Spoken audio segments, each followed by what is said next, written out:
वजह से फिल्मों में अपना मुकाम बना पाए थे, जिन्हें भारत कुमार भी कहा जाता है। तो क्यों उन्होंने रफ़ी साहब की आवाज़ में गाना रिकॉर्ड करवाने से इनकार कर दिया था? वो कौन सी फिल्म थी और क्यों मनोज कुमार को ऐसा करना पड़ा था? इस वीडियो में बात करेंगे। इससे पहले अगर आपने हमारे चैनल को लाइक और सब्सक्राइब नहीं किया तो सब्सक्राइब कर लें। ये किस्सा है एक ऐसी फिल्म का जिसका म्यूजिक दिया था लक्ष्मीकांत प्यारेलाल जी ने, और गाना था मशहूर पत्थर के सनम तुझे हमने मोहब्बत का खुदा जाना। इस गाने को लेकर मनोज कुमार को लगा ये गाना भी मुकेश साहब की आवाज़ में होना चाहिए और बाकी गानों की तरह से ये भी उन्हीं से गवाया जाए। तो मनोज कुमार जी ने रफ़ी साहब से गवाने से इनकार कर दिया था। हालांकि लक्ष्मीकांत प्यारेलाल भी रफ़ी साहब से गवाना चाहते थे, क्योंकि उन्हें पता था कि ये आवाज़ का सोर्स सिर्फ और सिर्फ मोहम्मद रफ़ी साहब ही ला सकते हैं।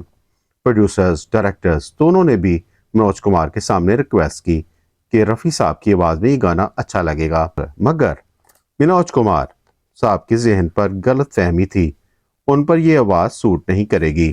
फिर लक्ष्मीकांत जी आगे आए और कहा, अगर ये गाना रफ़ी साहब ने नहीं गाया तो मैं इस फिल्म की मौसीकी नहीं दूंगा।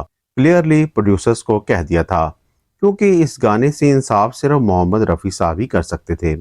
ये उन्हें यकीन था और ये बात मोहम्मद रफ़ी साहब को भी पता चल गई कि मनोज कुमार ने ये कहा है कि आपसे गाना नहीं गवाएंगे। तो ये बात सुनकर रफ़ी साहब हैरान भी हुए और परेशान भी कि मनोज कुमार को क्या हो गया है, जबकि उन वक्तों में प्रोपेगेंडा और भी हुआ करता था कि लता जी ने भी कुछ लोगों के साथ मिलकर बायकॉट किया हुआ था और उनसे गाने गवाने से मना भी किया था डायरेक्टर्स को, मगर रफ़ी साहब डट कर खड़े रहे थे बब्बर शेर की तरह।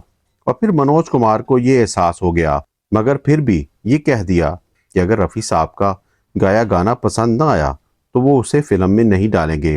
रिकॉर्डिंग हुई, मनोज कुमार ने आवाज़ सुनी तो उनका पसीना छूट गया था कि मैं क्या समझता रहा, मगर रफ़ी साहब ने तो क्या कमाल का गाया है। खुद को कोसते रहे और रफ़ी साहब के सामने हाथ जोड़कर ये सब बताया कि मैं गलत सोचता रहा था, मुझसे बहुत बड़ा गुनाह हुआ है, मुझे माफ़ कर दें, मुझसे पाप हो गया है, मुझसे पाप हो गया है। मनोज कुमार साहब कह रहे थे मुझसे पाप हो गया है, ये लक्ष्मी जी ने बताया था। रफ़ी साहब ने मनोज कुमार से कहा, मुकेश मेरे बड़े भाई और बड़े अच्छे गुलकार हैं और उनकी आवाज़ मुझसे अच्छी है।